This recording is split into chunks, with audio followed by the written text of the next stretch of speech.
Welcome to Nasdaq Trade Talks, where we meet with the top thought leaders and strategists in emerging technologies, digital assets, the regulatory landscape, and capital markets. I'm your host, Jill Malandrino, and joining me on the desk at the Nasdaq market site is Dr. Bracy Fertig, Vice President of Strategy and Corporate Development at Caresyntax. We have Vic Anantha, Chief Product and Technology Officer at Caresyntax, and we have Dr. Bruce Ramshaw, Chief Medical Informatics Officer at Caresyntax, as well as David Cubbin, CEO of Cure Capital Advisors. We're here to discuss the evolution of surgical automation, robotics, and AI. It is great to have everyone with us at Welcome to Market Site. Certainly a fascinating topic, and if we could just go around the table briefly here, Dr. Fertig, we'll start with you.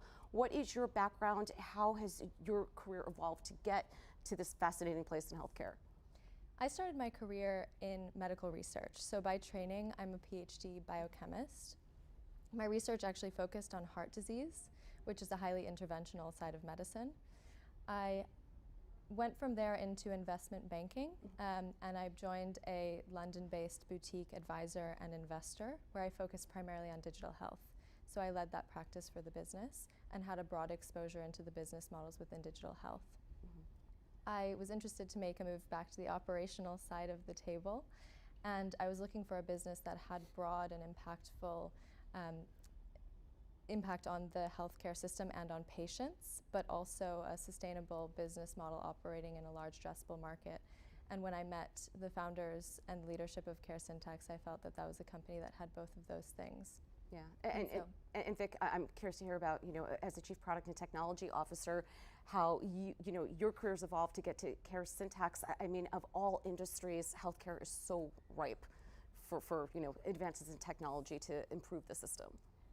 Yeah, no, absolutely. And I think what we're really trying to do is create an ecosystem around all the different devices and technology that goes into creating healthcare, right? Because I'm reminded of John Muir, who said, when you try to tug at something, it's connected to everything else in the universe. You can't really create a monoculture of things from one company or one kind of devices. You need to be able to look at different robotic systems from different vendors, different imaging systems from different vendors, different kind of techniques. And when you do that, you create an ecosystem that's a very complex system, and that creates a lot of data coming in from lots of different sources. How do you manage that data? How do you make sure that you make sense out of it? Get some good insights, I think, is one of the key questions we're trying to answer in here at Caresyntax. Yeah, and Dr. Ramshaw, I'm sure when you hear about all these operating systems coming together and data management, as the Chief Medical Informatics Officer, it sounds as if it's the marriage of medicine and data governance, cyber coming together.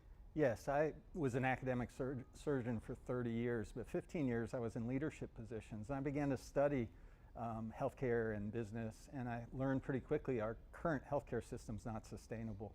And as I learned that, I began working with teams of data scientists and engineers to really learn how to apply principles of data science and system science to real patient care. And we haven't done that well in healthcare yet, but we're going to have a sustainable system. Very much what Major League Baseball went through 25 years ago with Moneyball. Yeah, that's a great analogy, by the way. And David, when you think about it from the perspective of an investor and how you're advising companies, I mean, there is a lot to fix, particularly in the U.S. healthcare system. And these marriages of all these emerging technologies, it seems as if that's how we can get to a more efficient place. Yes, 100%. The United States spends about $4.3 trillion on healthcare every year, and that's almost 50% of the global healthcare spend. There are tons of new solutions, new technologies coming out all the time, but the system is still quite inefficient in terms of bringing those technologies to light, bringing them to the market. And it's not easy for startups with point solutions to be successful in this market. And of course, we have tough capital market conditions, so it's especially tough for small businesses with a great idea to be very successful. Particularly when the healthcare industry is heavily regulated, just like financial services. So we're well aware of that here at Nasdaq. But you also have so many different jurisdictions and different medical boards that are with their own priorities and frameworks as well. So having more consistent data that's quantifiable will certainly help in improving efficiency, is what the hope would be. 100%. And for us as investors, we look for companies that have actually been doing this for a long time. It's a very complex stakeholder regulatory environment to navigate, and data itself is it's not enough to just collect lots of data. Right. There are many companies today that are sticking this AI label on their business, on their hyperlink, that are new to the game and that don't know what to do with the data that they're collecting. But you know, I can say certainly in the case of Caresyntax, you've got a business that's been doing this for more than 10 years, and you learn a thing or two along the way, as I'm sure the team can attest to. But that's something that we really look for, and we're starting to see that sort of shakedown in the market, where the ones that are really sitting on a product that is monetizable are being distinguished from the ones that are just sitting on a bunch of data. Let's talk about the product for a minute here, Vic, and take a step back. What is surgical automation and robotics? What problem does it solve? Yeah, well, what it's really trying to solve is a very large problem that we're having right now. How do you improve patient safety and outcomes with data? How do you improve the operating efficiency of the hospitals, and especially in the operating rooms, with data? How do you improve the operating margins with data? So these are really big problems to solve. And to solve that, what you really need to do is to make sure we have the right interventions at the right time. What can you do to help the surgeons and the care team prepare before the surgery? This is something you can do in terms of scheduling, case planning. Where do you do the surgery? What kind of surgery are you going to be performing? So we provide decision support so that the teams can help prepare the patient for the surgery. During the surgery, we help make that surgery more efficient. How do you make sure that the nursing team, the staff inside the OR have step-by-step guidance so they know exactly what needs to happen, what the surgeon's going to be asking for, and so they can hand it to them before they even ask for it? How do you make sure that the surgeon is getting the right kind of what I call lane change assistance, right? So we know how to drive our cars, but we still appreciate having this little cognitive indicator that says, there's a car next to you, you may want to take care when you're changing lanes. When you're operating in there, you know, are you getting too close to the ureter? Are those things that you want to make sure you tell the surgeon with the right information at the right time? And then after the surgery, do you help them with automation to document the cases better? Do you help with post-discharge planning? So you kind of make sure you're really creating that whole surgical continuum and really surrounding the care journey with digital and data products across the entire care continuum. Right, and Dr. Fertig, would you say that are you seeing some improvement now that medical professionals are starting to incorporate this within their practices and in the healthcare system overall? Yes, absolutely. And just to add to what Vic is saying here, to put this into the context of what it means for a patient, surgery is incredibly risky for a patient. So about 15% of surgeries lead to complications, and many unfortunately lead to death, often due to medical error. And our thesis, of course, is to add data and informatics to the operating room to allow for systematic improvements here. Caresyntax today, our integrations are in 3,500 operating rooms across European, US, and international markets. And so we have built, over the last 12 years of this company's existence, a product that surgeons love. It doesn't work if surgeons don't love to use it. And that makes these surgeries safer and smarter for the patients, more efficient for the surgeons and the care team. Surgery is a team sport, and more profitable for the hospitals that are doing the surgeries. To have a successful company in the healthcare sector, it's so multi-stakeholder in this industry. It has to work for everyone across clinical, operational, and financial value. Right, and Dr. Ramshaw, from the surgeon's perspective, are they open to this type of technology, or do they have the appropriate skill set? How does that impact clinical training? Yeah, back to the analogy with Moneyball, it's very much like what baseball professionals went through. Surgeons, clinicians are learning how to do data science, and we haven't had that well in our training, in our education, but they're hungry for it because they realize we went into healthcare to try to help patients have good outcomes, and if we're not measuring the value of care we're providing, we can't predictably improve value. So we help surgeons define value in the context of every whole definable patient process. By measuring value, we can use data tools appropriately to lower costs, improve outcomes, and a byproduct of that is a better financial outcome for the facility. Do you think it could lower the risk percentage? You know, Dr. Fertig had mentioned that it's roughly 15%, which in my mind kind of sounds like a high number. Yeah, it's unfortunate. Right. We have a lot of patients who have very complex problems. We have more patients with obesity and prior surgery. And so the increase in complexity is really kind of what's pushing this. And so we have to understand how to deal with complex systems. And to do that, we decentralize data into the context of every definable patient process and measure value of care. When we do that and use data tools appropriately, we can help lower costs, improve outcomes, and decrease complications all at the same time. So for example, if you're going in for cardiac surgery and you are obese and you're also working with your endocrinologist, this data will be available across the board, not necessarily from practice to practice, but available to the entire healthcare team. Eventually in each local environment with their own data, but also networking Right. the algorithms with other clinical sites so that we can have the highest predictive ability, so we can match the right patient population with the right best value outcome. Yeah, I mean, if you think about it, even from a cybersecurity perspective, which certainly you understand, it's, regardless of what industry you're in, you need to be able to have that line of sight with each business within the enterprise. So it only makes sense from a healthcare perspective that that line of sight is available across all of your medical professionals providing care. There's a lot of fear in healthcare about data. The laws that have been put in place from the HIPAA law on really support using data for the right reasons. When we're using data to measure and improve outcomes, that's an exemption in the HIPAA law. It's supported by all the laws that we have in the United States. So using our data appropriately is key to being able to improve patient outcomes. Right. David, what's been the roadblock? It seems improving the healthcare system in the US and globally, that this is what people want to do. Right? Is it because it's so complex and there's so many layers and integrating traditional and legacy systems is a factor as well? I think there's a combination of factors at play here. I think there's obviously very complex dynamics within the system.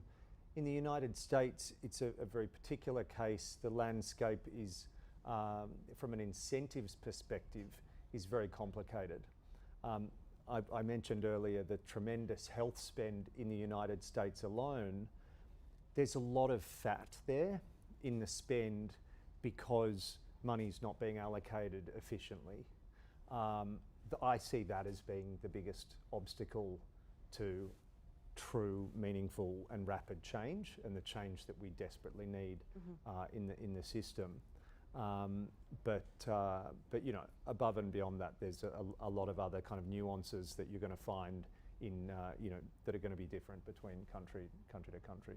Yeah, and Vic, how do you see this evolving now from the consumer perspective? Even something as simple as my doctor being able to fill my prescription at CVS and it's immediately available, before I even get home. That's such a game changer compared to even just a handful of years ago where you had to wait in the pharmacy and you weren't sure if the doctor called it in. So something as simple as that, how fast do you see automation, AI, and robotics advancing? It's almost like, Moore's Law. It's going to advance exponentially each time.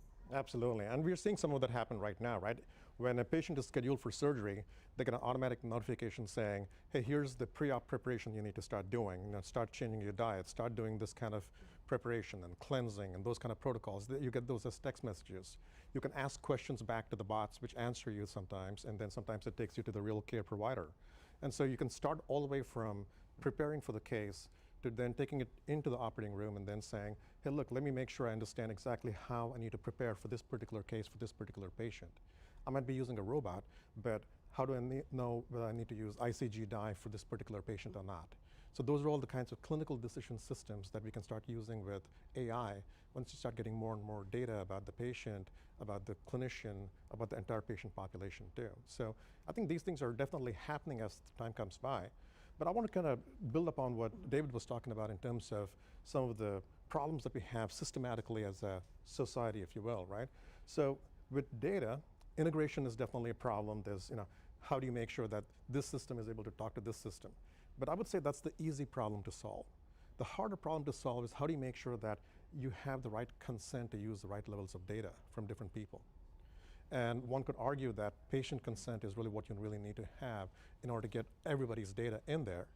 Now, if you take that to the ultimate extreme over there, you may get into a bit of a gridlock where you think we don't have any access to any data at all. But like Dr. Ramshaw was talking about, there are exceptions for using data for clinical purposes, for research purposes. And we need to make sure that we're making that use of those kinds of exceptions and saying, hey, look, you don't have to say you need to get patient consent for every single piece of data.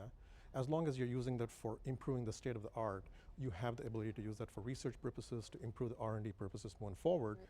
Once you get more data, you start making better insights and getting more automation and AI coming out from that. Right, and Bracy, this is a very abstract question, but I wonder if patient outcomes could be improved because patients are becoming more accountable. It's like you can lead a horse to water, but can you make he or she drink? You have to be accountable for it, and I wonder if these automated processes where patients are responding to an app or a bot, if you will, perhaps it might be more truthful because they're not answering to a person, or they'll be reminded, almost like gamification, if you will, to do these steps to get to that outcome. I think it's possible, and I think that this is a factor across the healthcare system as a whole beyond surgery.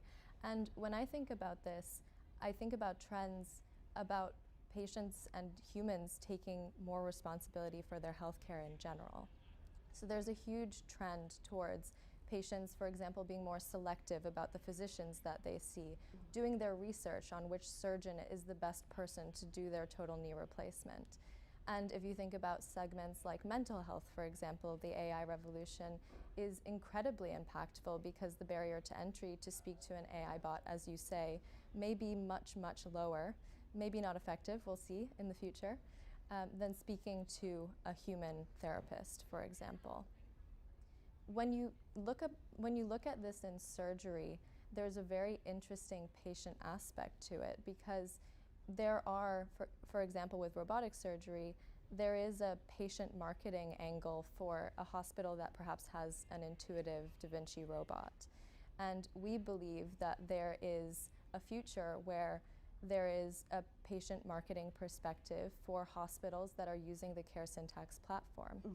And who are using data systematically to stratify the patients to understand which is the right device, which is the right surgeon, which is the right technique for that patient as an individual. So we're talking about two really big macro trends here around patients taking more responsibility for their own healthcare, but also personalized medicine.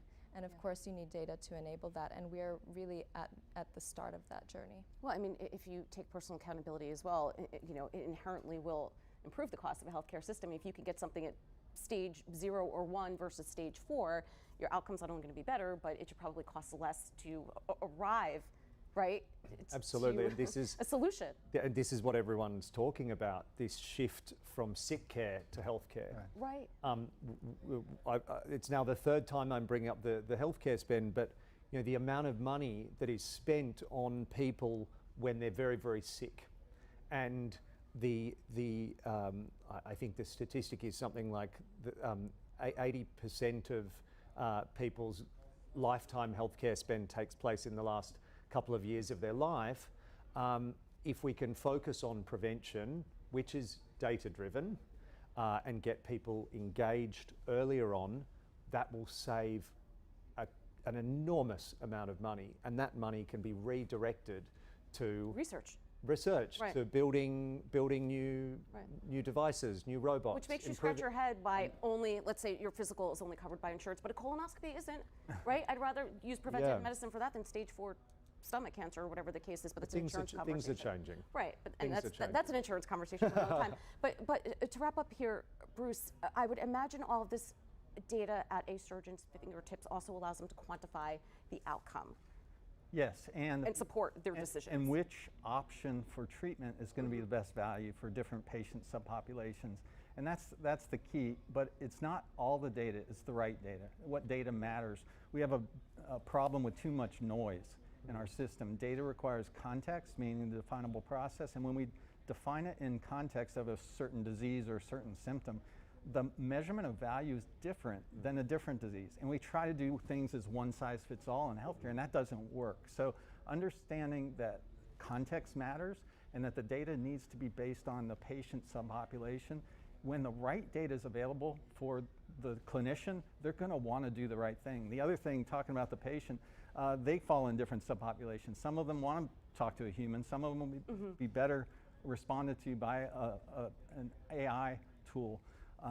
But when they're told, lose weight, exercise, it's hard for them to do that. But when you show them the subpopulation they fit into and the data and what that would do for their outcomes, they're much more likely to participate in that preparation than if you just tell them, what to do. Right. All right, we'll leave it on a positive note. Thank you for everyone's insight, and thanks for joining us on Trade Talks. I'm Jill Malandrino, Global Markets Reporter at Nasdaq.